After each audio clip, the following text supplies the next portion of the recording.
I rise today to reiterate an important statement made by our president. The pandemic is over.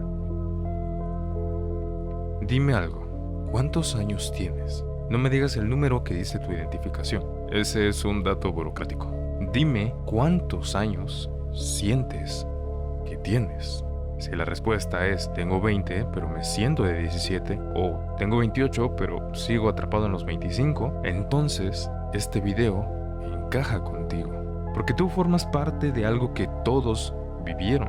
Nadie pidió, pero que impactó de una manera que indirectamente todos decidieron ignorarlo. Hubo un momento exacto donde la línea de tiempo se rompió. Marzo de 2020. El mundo presionó el botón de pausa. Nos dijeron que sería por 2 semanas, para aplanar la curva. Y esas 2 semanas se convirtieron en 2 años, casi 3 si quieres ser más específico. Para un adulto mayor, 2 años son un parpadeo. Pero cuando tienes 15, 16 o 20 años, 2 años son una eternidad. Son el 10% de tu vida. Y no cualquier porcentaje. Son los años donde se supone que debes aprender a ser humano. A conversar, a fallar, a pelear, a salir. En lugar de eso, quedaste aquí, en este cuarto. El mundo se congeló, pero tu reloj biológico no lo hizo. Tu cuerpo siguió creciendo, pero tu mente se quedó en ese mismo lugar desde el día en el que ocurrió todo, esperando una notificación de volver a la normalidad que nunca llegó.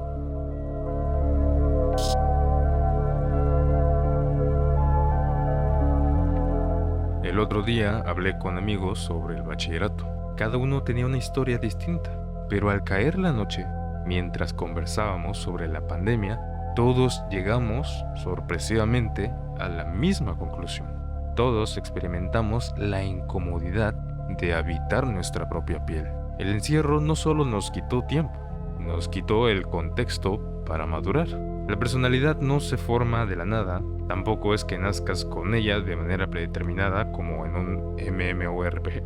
No te haces adulto leyendo libros en tu cuarto, te haces adulto chocando contra el mundo, interactuando, siendo incómodo en fiestas, equivocándote en exposiciones, aunque después a nadie le importe. Al quitarnos eso, al encerrarnos en una burbuja digital durante la etapa crítica del desarrollo, se creó un desfase. Imagina tener 16 años, estás a punto de vivir tu etapa dorada del bachillerato y de repente despiertas y tienes 19.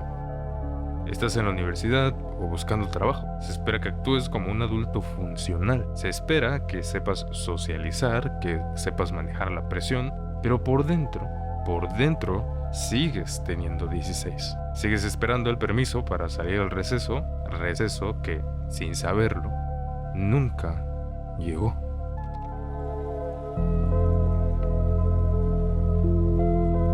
Es una disonancia cognitiva brutal. Vemos a personas de nuestra edad casándose, teniendo hijos o carreras exitosas presumidas en LinkedIn, el Instagram laboral, y nos sentimos ajenos a la ruta preestablecida. Sentimos que nos saltamos el tutorial de la vida y nos lanzaron directo a la batalla final sin armas. No hubo tiempo ni de fabricarlas. Esa conducta extraña que sientes, esa ansiedad social que antes no tenías, no es porque sea raro. Es porque tu entorno social no se terminó de establecer correctamente porque alguien decidió desconectarte durante un buen rato. A todos. Y eso deja marcas. Marcas que no se ven, que se sienten y pesan cada vez que tienes que hablar con alguien nuevo en tu vida. Y en medio de ese colapso llegaron nuestros salvadores y nuestros verdugos, las plataformas digitales o plataformas de contenido. Si no nos volvimos locos del todo, fue gracias a la conexión y el entretenimiento digital. Eso hay que reconocerlo, hay que darle su espacio. Discord se convirtió en un patio de recreo, Zoom en el aula, mientras que Twitch y YouTube simulaban algo similar a una pequeña ventana al exterior. Pero en ese lapso de tiempo algo se fue quebrando. Las plataformas de contenido dejaron de ser entretenimiento durante y después de la pandemia para terminar siendo un soporte vital. Usamos el streaming para aligerar una carga emocional que era demasiado pesada para procesar. Aliviaba y nos desconectaba de todo lo demás, para evitar desgastarnos mientras el mundo se iba a la mierda. No veíamos series porque nos gustaran. Veíamos series para que el tiempo pasara más rápido, para no pensar. Creamos una cultura de consumo de confort, nos refugiamos en la nostalgia, en maratones de 10 horas, en creadores de contenido que nos hablan como amigos, porque no podíamos ver a nuestros amigos realmente. Y el problema es que nos acostumbramos, o al menos gran parte lo hizo. Nos acostumbramos a que la interacción humana fuera a través de un chat, a que las emociones estuvieran mediadas por una pantalla. Creamos una generación de espectadores. ¿Te suena esto? Ya lo habíamos comentado. Gente experta en observar vidas ajenas, pero aterrorizada de vivir la suya. Aunado a eso, el cine murió un poco en esos años. Creo que lo recuerdo. No solo la industria, sino el ritual de ir al cine, de salir. Figuras importantes lo han dicho. Se va perdiendo esa tradición de ver una película y al finalizar comentarla, cosa que se reforzó en este periodo de nuestras vidas. Por ello, aunque hoy las salas están abiertas, algo en nosotros sigue prefiriendo quedarse en casa, seguro, con la pausa lista, evitando el riesgo de la experiencia real. La comodidad se volvió una prisión de lujo. Pero el encierro no solo fue aburrimiento y Netflix. Para muchos fue una olla de presión emocional dentro de casa. De la noche a la mañana, la dinámica familiar se rompió. Pasamos de vernos unas horas al día a estar obligados a convivir 24/7 en espacios reducidos. Padres estresados por el dinero, hijos estresados por el futuro, peleando por la mala conexión del internet. Esa adaptación forzada dejó recuerdos agridulces en aquellos días. Muchos descubrieron que no conocían realmente a su familia, o que no les agradaban tanto como creían. El hogar, que debería de ser un refugio, se sintió para muchos como una celda compartida. Y sobre todo esto flotaba el miedo, un miedo primario, invisible.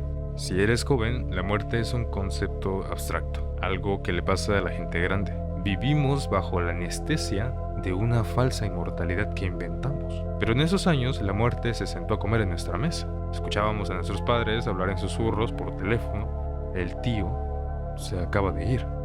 El vecino está intubado. El abuelo no contesta.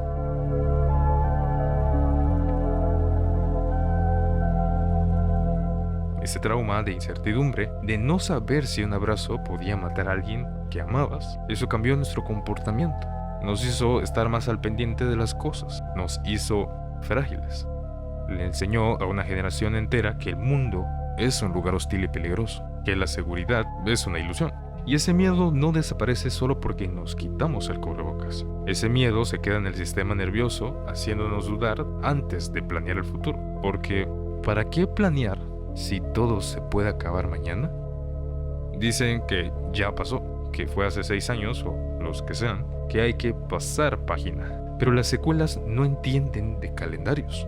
La pandemia generó una fractura en la línea de tiempo que no se ha soldado bien. Veamos hoy las consecuencias.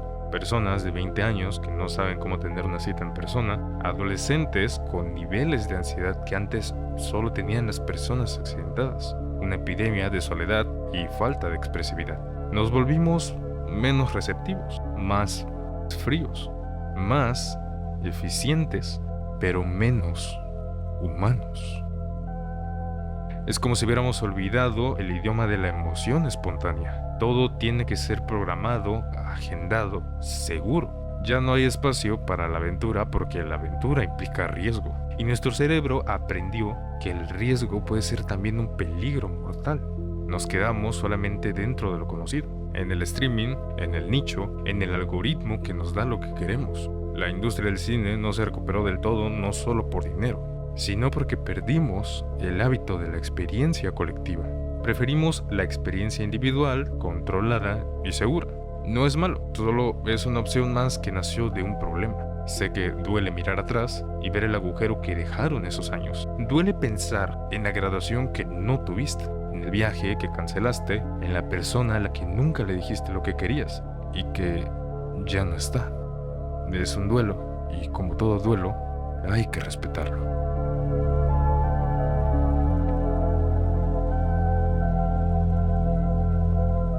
No te culpes por sentirte fuera de lugar. No te culpes por sentirte inmaduro para tu edad.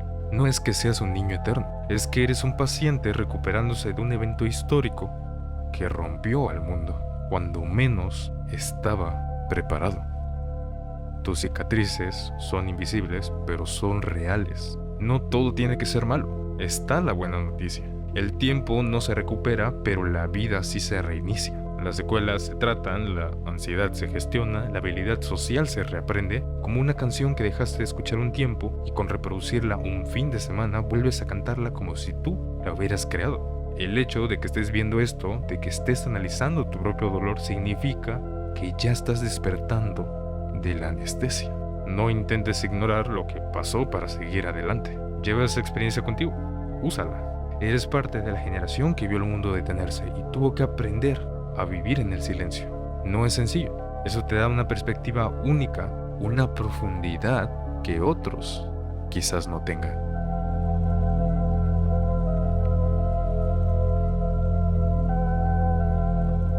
El encierro terminó. La puerta está abierta. A lo mejor sigue siendo extraño. Soy consciente de ello. Pero incluso, aunque las cosas no se han terminado de acomodar allá afuera, sigue siendo mejor que la seguridad de una habitación vacía.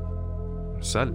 Nunca es tarde para tener las riendas de tu vida de vuelta, aunque sea a los 25. Solo vívelo todo. Soy Nav y nos vemos allá afuera.